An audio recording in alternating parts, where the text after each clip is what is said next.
Heute will ich euch zeigen, wie man eine Kurbelwelle ausdistanziert. Wenn man einen halben Motorblock nimmt, die Hauptlager und das Hilfslager einfach reinlegt, zusammengebaute Kurbelwelle, ist wichtig, dass man mal die Riemenscheibe montiert hat, dass die da anstoßt und festgezogen ist.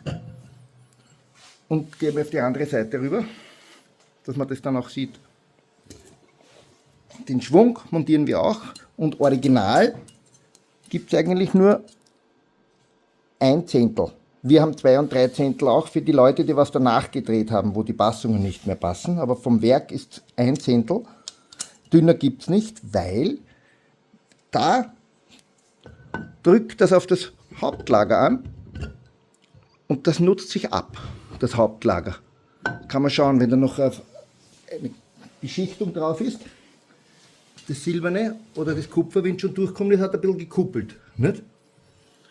Und wenn ich das jetzt anschraube,